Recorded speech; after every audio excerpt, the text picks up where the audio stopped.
It's 1994, and Ian Simpson has just crossed the finish line at Brands Hatch, clinching the British Superbike Championship. But this isn't your typical victory celebration. Simpson's Norton Rotary has just defeated factory teams from Ducati and Kawasaki, manufacturers who spent millions developing conventional four-stroke engines, using technology built in what was essentially an advanced workshop in Leicester. Regulators changed the technical rules in the years following 1994, and the rotary design no longer met the eligibility criteria for top-level series. Yet today, every time you twist the throttle on a modern superbike, you're experiencing innovations that trace their DNA back to that triangular rotor turning at roughly 1/3 of engine speed, about 3,000 RPM when the engine runs at 9,000, in Brian Crichton's Leicester workshop. This is the story of how an engine that was killed at the moment of its greatest triumph quietly helped change the way engineers thought about motorcycle engines. The revolutionary concept. To understand how the Norton Rotary changed everything, we need to grasp just how radical Felix Wankel's concept truly was. Since the dawn of internal combustion, every motorcycle engine had used the same basic principle: pistons hammering up and down in cylinders, connected to a crankshaft through connecting rods. It was violent, complex, and inherently unbalanced. Wankel's rotary engine threw out 150 years of engineering convention. Instead of pistons, it used a triangular rotor that spun smoothly inside an oval chamber. Think of it as three pistons that never stopped moving, with each face of the triangle acting as a moving combustion chamber. No connecting rods, no crankshaft, no valves, no camshafts. Just a simple triangular piece of metal rotating in perfect balance. The theoretical advantages were staggering. A rotary engine was smaller, lighter, and smoother than any conventional engine producing equivalent power. It fired once per rotation, instead of once every 2 rotations like a 4-stroke. Most importantly for motorcycles, it had perfect mechanical balance. No violent reciprocating masses trying to shake the bike apart. But theory and reality are different beasts entirely. The first serious attempt to prove Wankel's vision in motorcycles came from Germany in 1974. Hercules built the W2000 using a rotary engine designed for snowmobiles. The result was a spectacular failure disguised as innovation.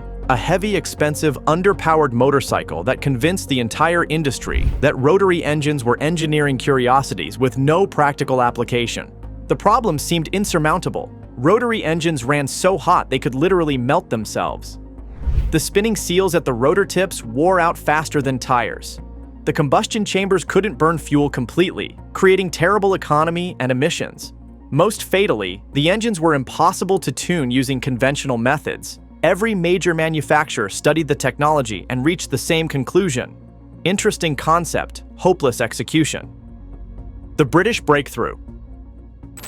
When the rights to produce rotary engines ended up in British hands after Hercules collapsed, most engineers saw it as acquiring expensive scrap metal. But David Garside at Norton understood something others missed. If British engineering was going to survive against Japanese domination, it needed to rewrite the rules entirely. Garside's breakthrough came from understanding that the rotary's biggest weakness could become its greatest strength. The excessive heat that destroyed other designs could be harnessed as part of the engine's cooling and breathing system. His solution was elegantly simple. Norton engineers routed induction air through the rotors and into a plenum in the frame to extract and dissipate heat. This turned the engine's heat production into part of its performance advantage. By 1984, Norton had built the Interpol 2, a rotary-powered police motorcycle that proved the concept wasn't just theoretical. The 588 cubic centimeter twin-rotor engine produced 85 horsepower with smoothness that conventional engines couldn't match. But the Interpol 2 also revealed the technology's fatal flaw. It only worked when moving fast enough to force air through the cooling system. At low speeds, the engine would overheat and self-destruct. For a police motorcycle, that was disqualifying. For a racing motorcycle that would spend its life at maximum speed, it might be perfect. And that's where one man decided to finish what Norton started. The shed-built revolution. Brian Crichton's workshop was a far cry from professional engineering standards. Located in a converted garage in Leicester, it had limited resources compared to the facilities of major manufacturers. Honda's racing team had better equipment in their truck's tool compartments, but Crighton had something Honda's engineers lacked: the desperation that drives breakthrough innovation. As Norton's service engineer, he spent his days fixing the constant failures that plagued the Interpol 2 police bikes. Every breakdown taught him something about the Rotary's potential and limitations. Working nights and weekends from his modest workshop, Crighton began the systematic process of extracting racing performance from Rotary technology. His testbed was an engine salvaged from a crashed police bike, essentially surplus that he transformed into a research platform. The breakthrough came from understanding that rotary engines couldn't be tuned like conventional piston engines. You couldn't install different camshafts or pistons to increase power. Instead, the rotary required modifications to the intake and exhaust ports in the rotor housing, essentially reshaping the combustion chambers to optimize airflow and flame propagation. Working with techniques borrowed from two-stroke development, Crighton gradually coaxed more power from the 588 cubic centimeter engine. By 1987, his prototype was producing around 135 horsepower at roughly 9,509,800 RPM, according to period reports. The real test came when he loaded his creation onto a trailer and drove to a test track. What happened next forced Norton's management to completely reconsider their position on racing development. Reportedly reached about 170 miles per hour during testing at MIRA, according to Brian Crighton. Racing vindication and regulatory assassination. The Norton RC588 that emerged from Crighton's workshop was less a motorcycle than a barely controlled explosion on wheels. The Rotary produced massive power with silky smoothness that made conventional engines sound like agricultural equipment. But wrapped in a conventional steel chassis, it flexed like a wet noodle under the engine's relentless thrust. Crighton quickly commissioned Spondon Engineering to build a rigid aluminum twin-spar frame designed specifically for the Rotary's unique characteristics. The transformation was immediate and dramatic. With proper chassis rigidity, the RC588 became not just powerful, but manageable. The 1989 season became Norton's moment of glory. Steve Spray dominated British racing circuits with a ferocity that shocked established manufacturers. He won both the Formula 1 and 750cc Super Cup championships, breaking lap records at circuit after circuit, proving that the Rotary wasn't just fast, it was devastatingly superior to conventional technology when properly developed. But success created new problems.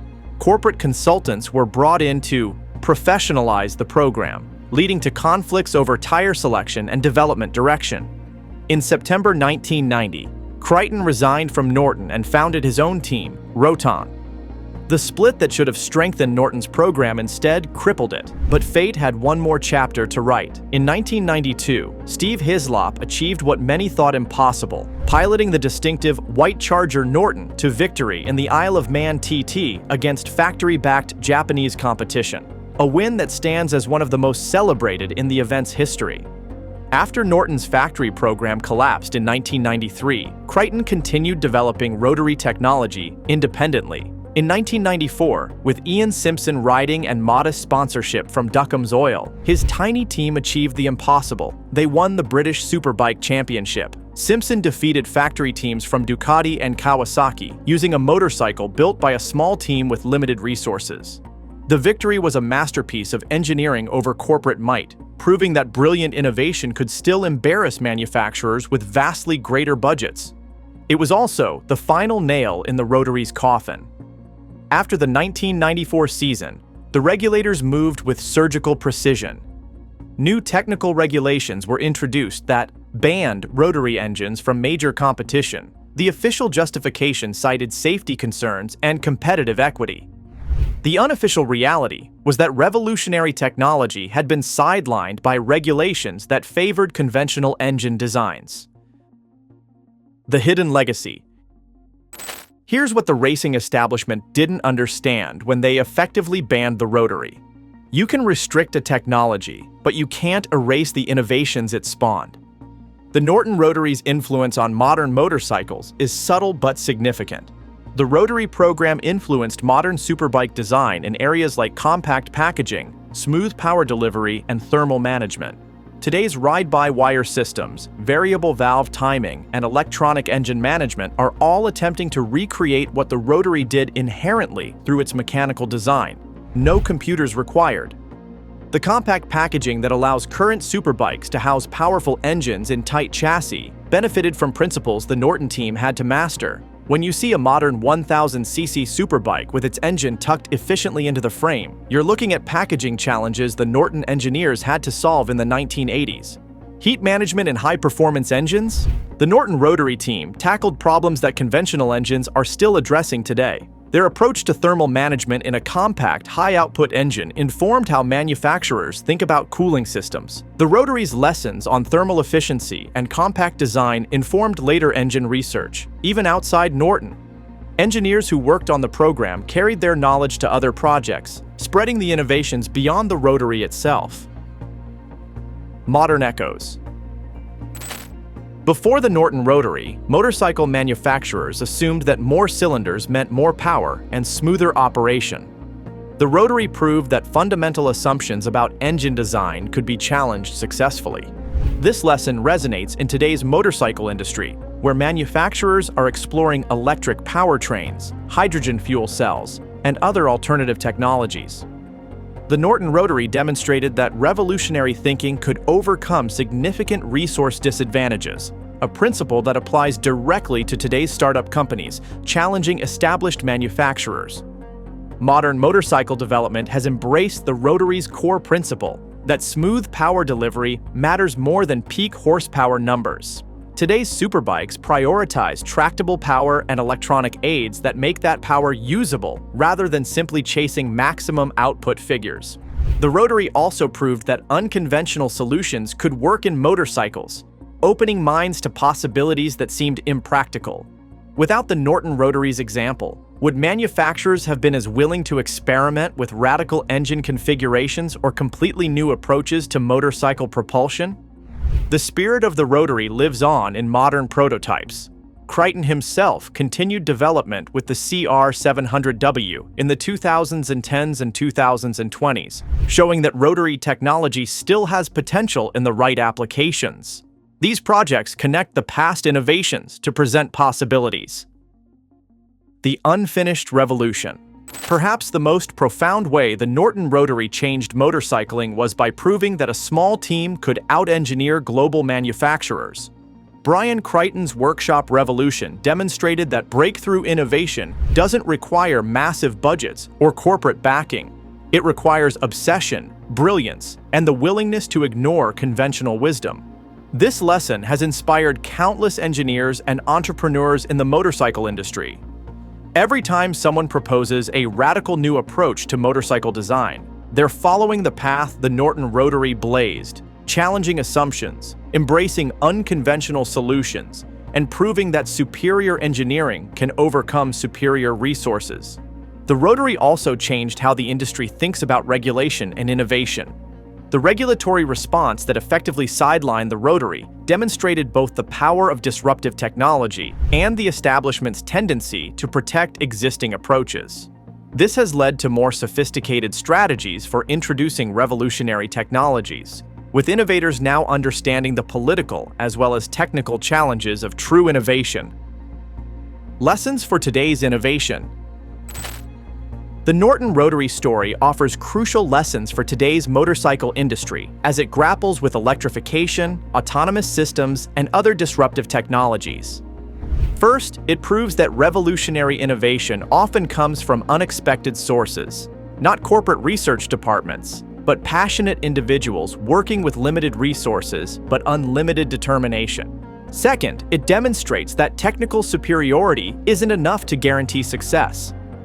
The Rotary was demonstrably superior to conventional engines in many applications, but it was sidelined by regulatory and political forces rather than technical limitations. Today's innovators must consider not just engineering challenges, but also industry politics and regulatory responses. Third, it shows that even technologies that don't achieve commercial dominance can have profound influence. The Rotary engine was effectively excluded from major competition, but its innovations continue to influence modern motorcycle design. True breakthrough technologies don't just succeed or fail, they change how engineers think about what's possible. Conclusion. The Norton rotary engine was effectively banned from major championships after 1994, but its influence never ended. When you experience the smooth power delivery of a modern superbike, the compact packaging of a high-performance engine, or the sophisticated heat management of today's motorcycles, you're benefiting from challenges the Norton team had to solve. The Rotary proved that in motorcycling, as in life, the most profound changes often come not from gradual evolution, but from revolutionary thinking that refuses to accept conventional limitations. It demonstrated that a small team with passion and ingenuity could achieve what massive corporations with vast resources could not. Most importantly, it showed that true innovation never really disappears. Regulations may restrict a technology, market forces may favor alternatives, but the ideas it spawns, the problems it solves, and the possibilities it reveals find their way into the future through countless different channels. The Norton rotary engine was banned, but its ideas still roar every time a motorcycle dares to be different.